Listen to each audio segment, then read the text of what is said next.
am really honored today to be here to present to Mike a Queen's Platinum Jubilee Medal to commemorate, of course, this incredible year for the Queen, who has now passed, but this year we're still celebrating those in our community who have done a great deal to contribute not only to our community, but to the city and to the province. So the lucky part that I have is being an MLA, and I get told, hey, you get to pick 20 people that you want to give this medal to. And I want to tell you one of the reasons why Mike was at the top of my list.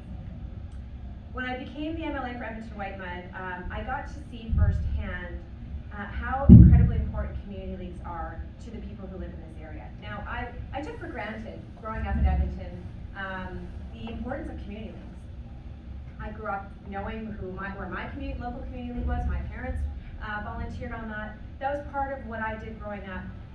But that's not actually the norm across the province. It's not even the norm really outside of Edmonton. Edmonton is very unique in terms of how we have built up and supported our community league system.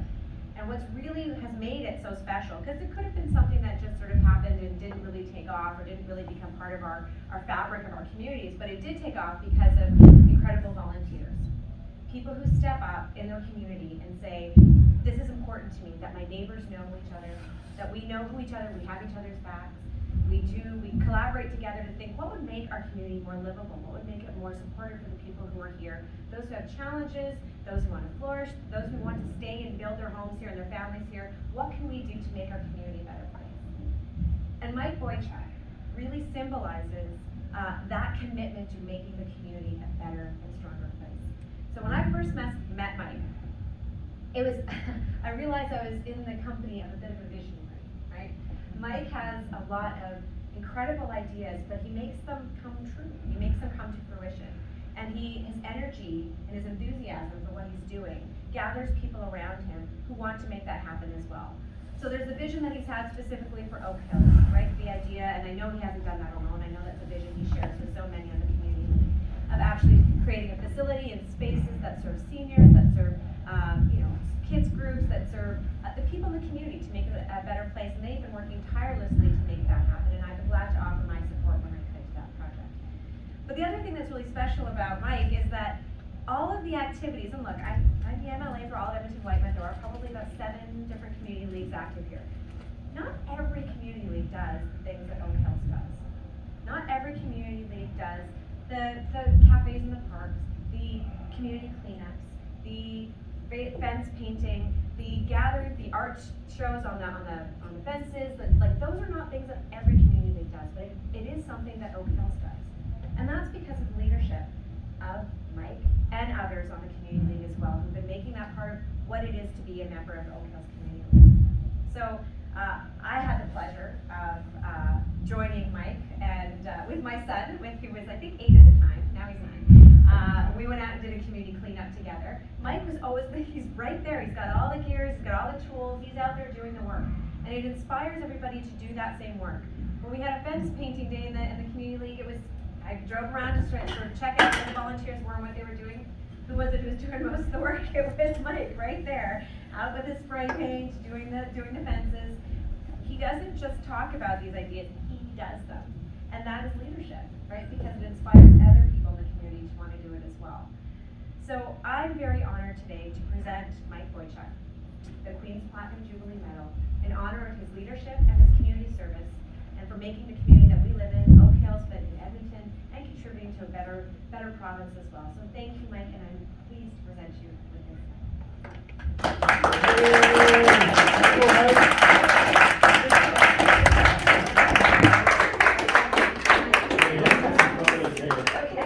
So you're going to get some strict instructions. It's not really strict, but there are instructions in there about when to wear your medal. But I say, no. It's your medal. You want to wear whatever you want. If you want to wear it on your next fence painting, or I think you can pass it on to your kid. Actually, it is. So there are very few. There's not many Albertans who are going to have this medal, and this is an honor that I hope you're very proud of. Now, look, I've done this a number of times, and it's always been fine until now. Okay, here we go.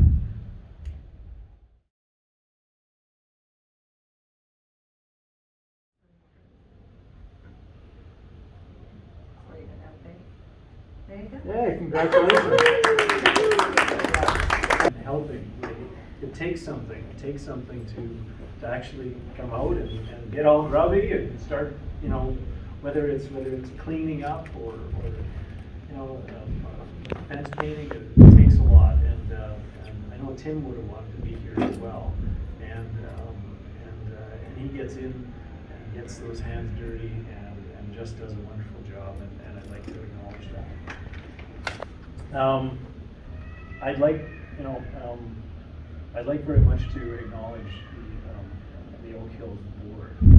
So not just like the present board, but hey, it goes back to Warren. He was the first president, and it goes back to you know, there's Tarek and Rob and maybe soon to be somebody that's taking video right now. You know, it's each board that that had what would be a little bit of an idea, because like before there was community league, it was just a neighborhood. And so I have an engineering ring, and so my background is an engineer, and I've designed places like Lewis Estates and Hermitage and commercial and industrial. So I started as a designer, and then in 2010 I kind of jumped from the consulting engineering realm to what would be the development realm. I chose to be a developer. I chose to consult to landowners that wanted to build communities like this. So I'd look around and I'd say, oh, there's that little feature, and there's this little feature, and there's this little feature, and I'd say, oh, well, and then in another community, there's this little feature and this little feature, and I'd look really closely at it. And then it dawned on me, because as I'm like you know, working on developing these places, it dawned on me very quickly that, well, maybe there's something to develop here. Because, you know, when Rob, and I want to acknowledge Rob because he got his idea, I mean, it's a snowy day, and he's out there on a podium, and it's a press conference, and he, you know, and you know, track started because of him, our board started because of him. Like, you know, he's the father of what would be our community, because we were a neighborhood, and developers use that word community very loosely. And I would say, yes, the vision is to build a community, or to build the infrastructure like the sewer pipes and the street lights and the this, that, and everything else, the park space. But until there was this, there wasn't this, like this building, and there wasn't, you know, even the idea that well, hey, something more could happen if we actually start working at it. So, you know, there's shovels in the ground. There's. That's my daughter there, by the way. Just go up to the right. That's they're digging for William Osborne High School. So that's what's left by developers. Okay, the developers have a vision of what will happen, but just like Lillian Osborne happened, but the parks don't necessarily get built until the community leagues form.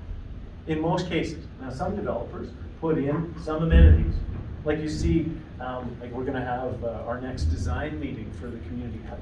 We're going to go to Chappelle Gardens, and we're going to go see like Brookfield put up a community hall, like a clubhouse. We had to build it, and we'll talk a little bit about that. But anyway, the rec center gets built, Terwilliger Riverbend Advisory Council gets built. All of a sudden, Oak Hills starts to form. So we peeled off from Brookview, and then in 2009 incorporated, so we could get AGLC funding, which means every second year we get $75,000, $80,000, and we could put it towards what would be a park development. Okay. So what do? what do? We have an area that's 0.82, and I can't minimize this, but it's right by AJM. So in other words, here's the playground, here's the AJM, and we have this licensed land. We have this allocation of land that that we can go ahead and do something. Sorry, Mike, where is that again? Oh, let me just, I don't know why it's all of a sudden not working, but I was thinking about something.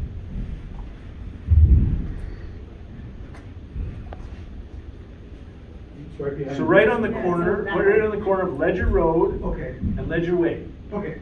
where there's mountains. We had community gardens It's in there. here. Yeah, we had our pop-up gardens. It's between Lillian Osborne School, the back end of it, and AJM School. Like, Yeah, this that is is- on the Okay. wheel. I didn't know what you were referring to. So we had Party in the Park at Carter Crest, and we had a needs assessment, and that followed needs assessment. We did some surveying, and actually it was the initial discussion in 2013, and then we go to the formal needs assessment, recreation and needs assessment. So we determined that something needs to happen. Like, I remember one guy told me, he said, "I don't want anything to happen." I said, "Okay, what do you mean?" "Well, I don't want lots of noise. I don't want skateboard parks and parking lots and you know and all this stuff." And I said, "Well, I just want it left the way it is." And I said, "Well, do you use it?" And he said, "Well, no, there's nothing there." And I said, "Well, okay, so what would encourage you to use it?" Yeah. And he said to me, "Well, maybe a path, a few trees. Like if you put a building on there, that'd be pretty good. That'd be pretty good. Like someplace where we could meet, right? Because you can't play cards out in the middle of the field when it's all snowy." And we pointed to some of those boards that we had just I remember it was in this under the cat. And so what we did from that input, like we got some of this input, we started to explain a little bit, and then we came up with this business case. It's got to be sustainable. Like you can't build something and then have it be an anchor on what would be the community, because in many ways, and I'm gonna go to this, like what the vision is, and so many people have the vision. Like the vision started on the board and then it was shared, and then people said, "Yo, yeah, that's great. Well, let's do it." We saw it as an area incubator. So an area incubator for groups to form, and in the process we ended up getting Twilliger Riverbend Soccer Association as what would be a group, and they said, "Well, we not only want to be a part of the building, we want to be partners with that building." So for the first time, it happened once with the Japanese cultural organization, Edmonton Japanese Cultural Organization, and also Argyle, yeah, Argyle. They formed because Argyle said, "Well, we're in trouble," and then the city put them together. But the first time there's a sporting organization that put money in. And then what we said was, okay, so we're going to use that casino funds, and we had $170,000. And then we're going to get, well, Twilliger Riverbend Soccer Association has been around for many years. They had many casinos. They had a fund already. They said, we can put in $350,000. So we went to the city, and we got $400,000 matching. It was a slam dunk, and we said, great, and how far can we take that? We got 400,000, and we had the 350 and the 170, and from the 170, they didn't give us everything, but the province liked our business case, and we eventually got $747,000 and actually $950 and something cents. No GST. And all of a sudden, this became a possibility. This became a possibility. Like we put it out there in the concept that we could have outdoor movie nights, we could have, yoga studios, in the process for seniors as well. There's something in Sherwood Park. It's called Canteen. Like what we got out of the survey here was that kids don't really, other than the rec center, they think that there's nothing here for them. And in Millennium, they actually have what would be a room, but the canteen is located close to all the schools. And what the schools did, or what they do now, especially after COVID, post-COVID, is they take the kids there for de-stressing classes. Stress relief. They play games, they work out, they get together, they come there for breakfast. Some kids don't have breakfast or lunch, and they provide what would be nourishing meals. It all of a sudden is a lot of things to a lot of kids. So personal development, kids activities, indoor ability for us to do art or farmers market, family events. Like, hey, I could invite you all to my place, right? But at the same time, if we had a facility, we could have larger events and people can actually celebrate. Or for that matter, there's those, celebrations of life. But, it goes both ways. Art classes, we've done virtual art classes. Outdoor cultural events, we'd very much like to see that there's something that honors what would be our heritage, which includes the First Nations, and then of course the location of what we're doing it's unlike anything that any other community league has, because we have a space within the Bryan Anderson Athletic Grounds. Like this whole area, this campus, has been in honor named after Bryan Anderson. Bryan Anderson was key. Like he worked with Rob. Rob had the vision. The idea is Bryan somehow got the funding, right? Like it's a miracle, actually. It produced what would be the Meadows. It produced Commonwealth in terms of the rec center, Clairview. Like at one time, the city of Edmonton said, "Forget about it. We're not building those rec centers ever again." And it happened here. Obviously in the hotbed of where there's more kids and more people that have time for recreation, that we're very blessed. So origin, destination, like we're River Valley ravine system. We're very close.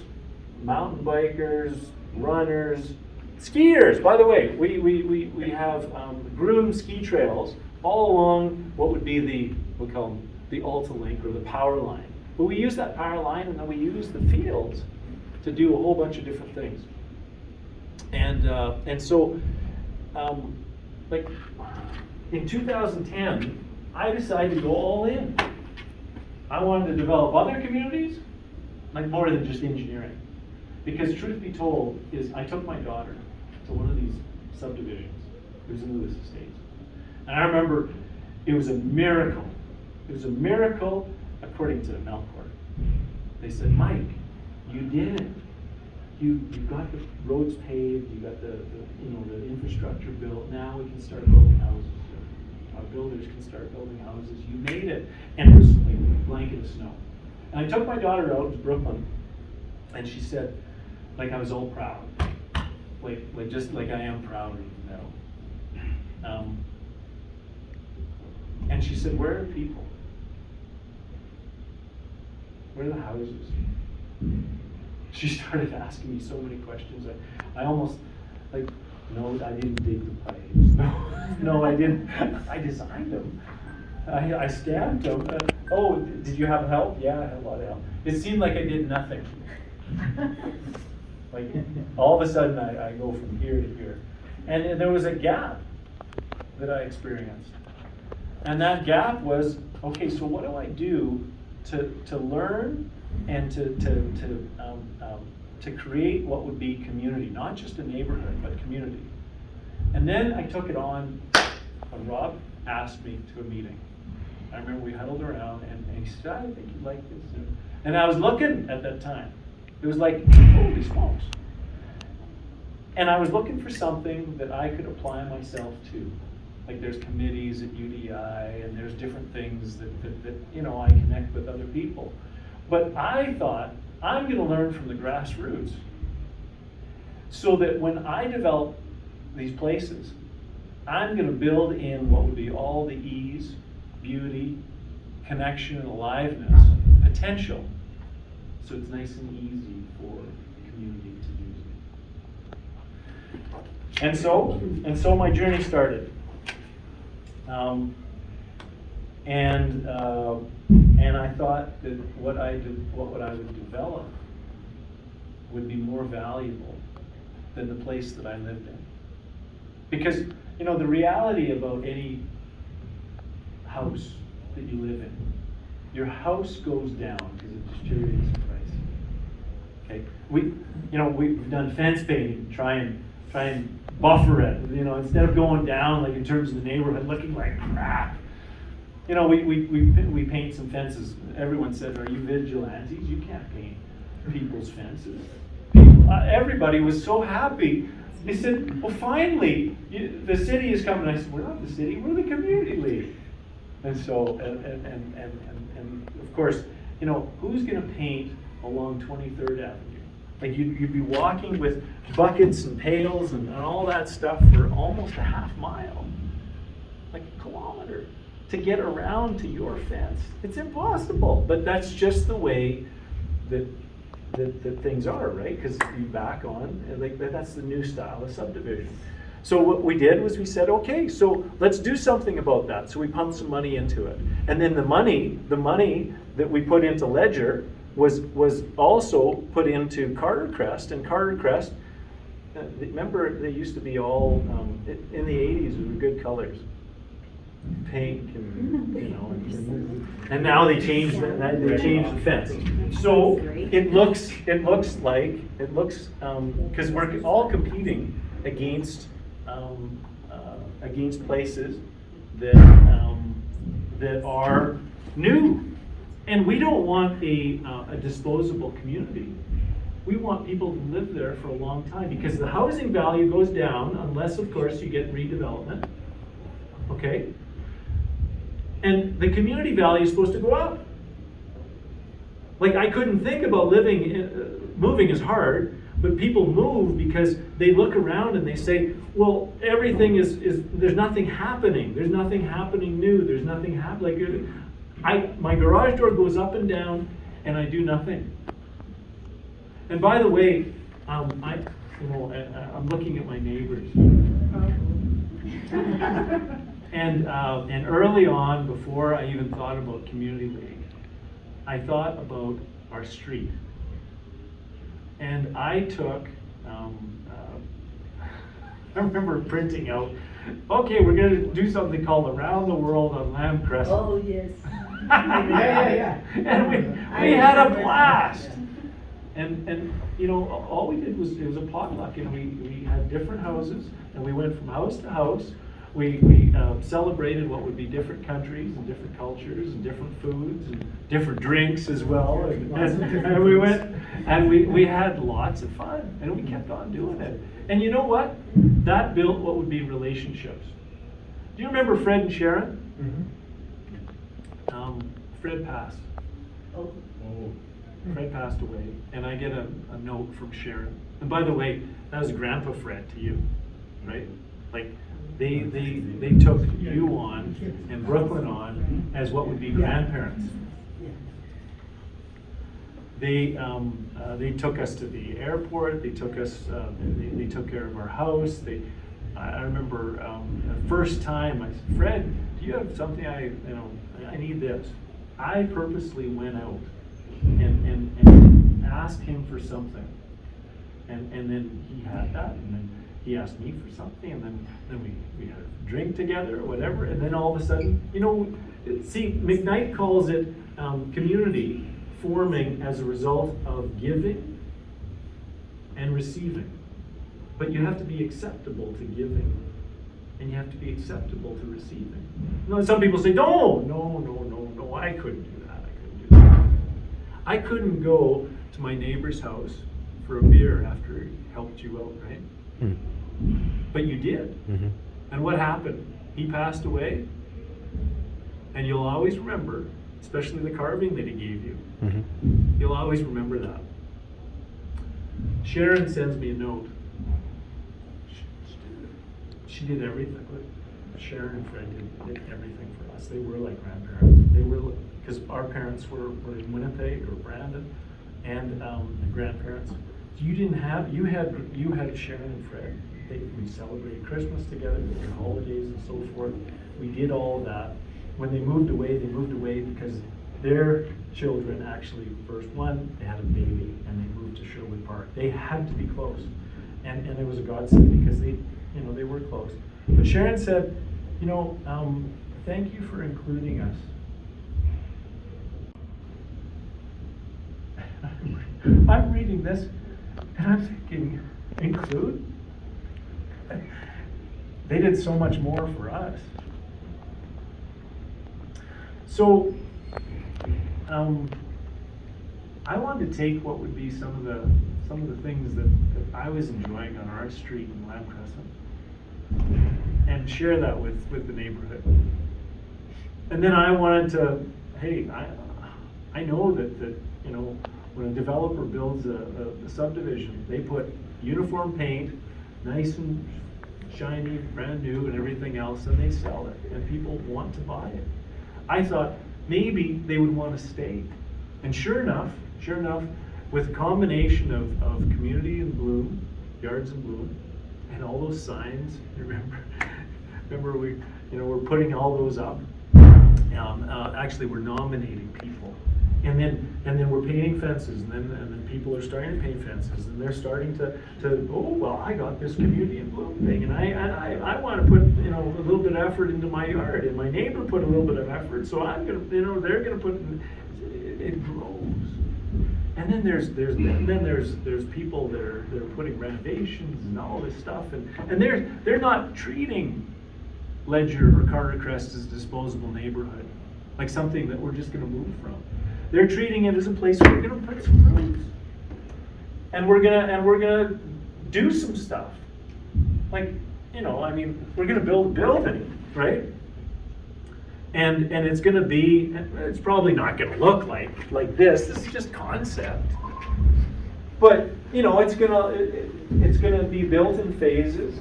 But it's going to have indoor and outdoor spaces.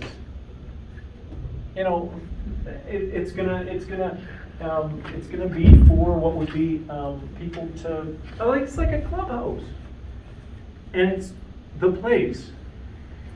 It'll be the Robert Agustinus Clubhouse, or I just want a pizza oven. That's all. Okay. and then Okay, you like the pizza oven. This type of metal, like as I said, without my board, my neighbors, without all of you, it doesn't happen. So,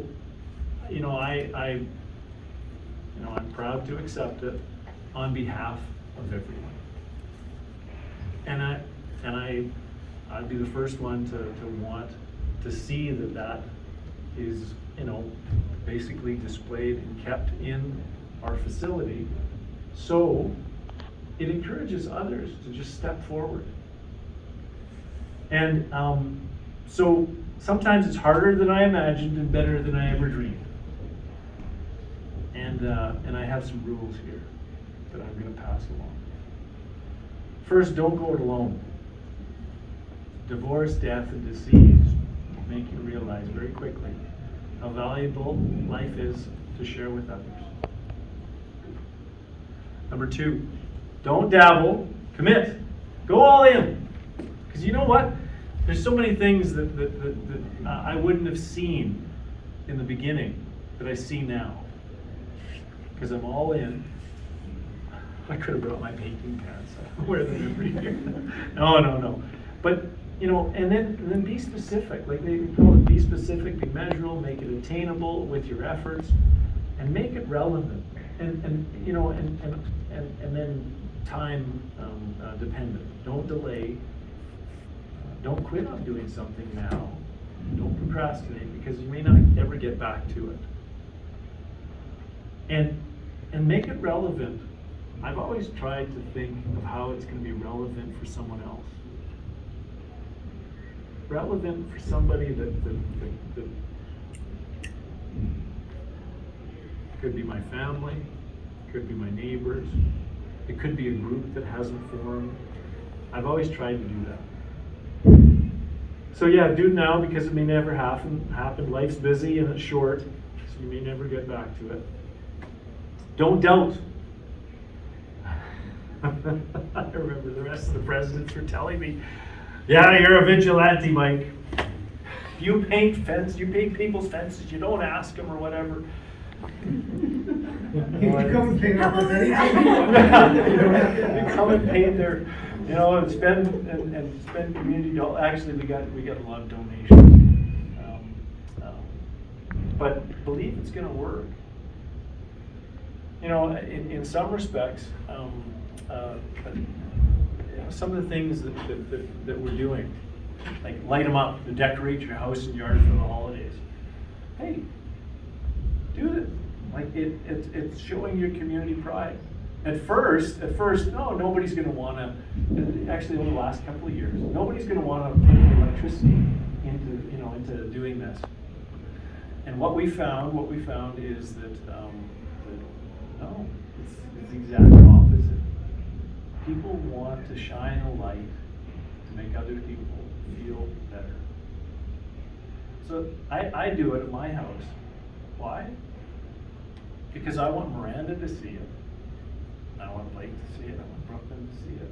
I remember my mom's face when she saw my light display for the first time. She was in a wheelchair at that point after her stroke. And I said, Mom, I got something to show you.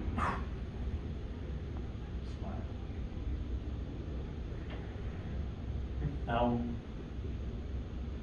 So a can-do attitude, like it's the only option. And you were put on this earth to make it happen, even though nobody has ever done it yet. And finally, don't give up. Decide and go. Even if you have to hire someone to copy or just roll up your sleeves and learn how to do it, if you don't know how to do it, just do it. So, thank you very much. What else can I show you? We want lights. We want it to be nice.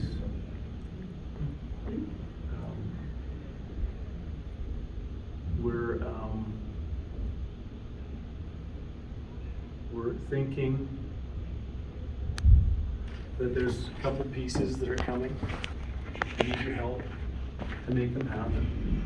See, Tim, actually it was Bryan Anderson. I met him at Costco. This was a few months before he passed. Probably about 6 or 8 months. I was just coming off of hamstring surgery. I was hobbling around. He was hobbling too. And he ended up seeing me on the seat. There was a seat across the road. And he sat beside me. We talked for a long time. He said, this facility, because there was going to be a stadium, like a Johnny Bray type of style stadium, that was going to be built here. And they discovered, there's too much. Like this used to be a sand pit, actually. Like there's not 6 meters, there's 16 meters or something like that at 23rd Avenue and the entrance of unconsolidated materials. It's amazing how that really stayed up.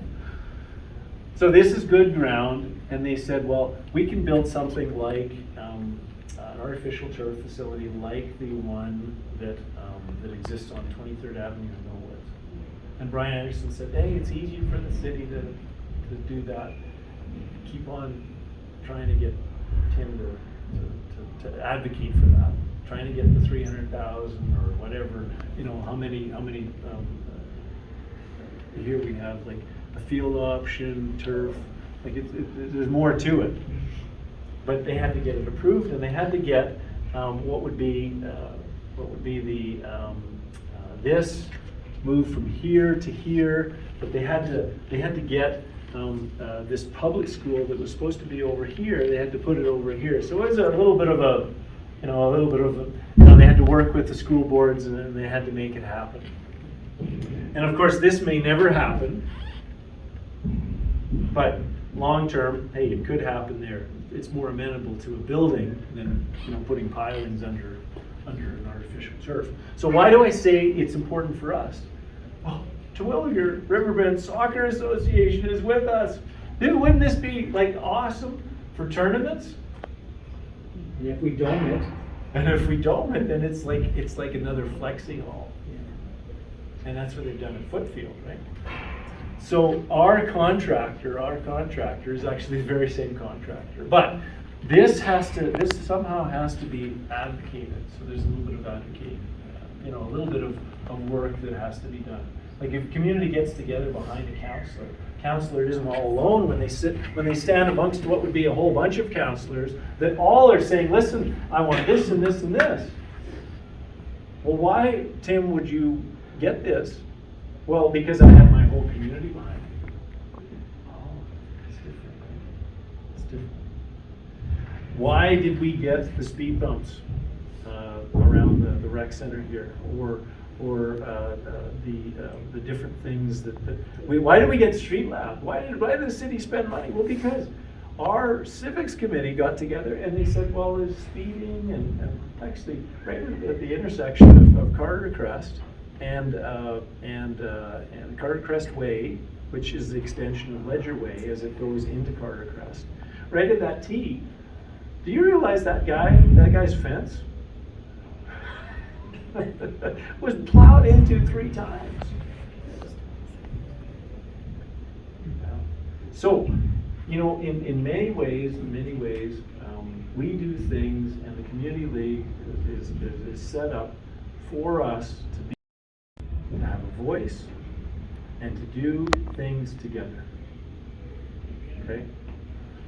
So that's why I want this to be a reminder to, there may not be another Queen, there may not be another Platinum Award, like 70 years, but there will be a King's Award, and people quite likely from this room will be the ones recognized for stepping forward to do what would be some of Mike's rules. Okay, so have some bubbly, have some something, and thank you so much for coming out. Thank you so much for the honor. Thank you so much for the honor of being dad, boyfriend, neighbor, board member, friend. congratulations, man.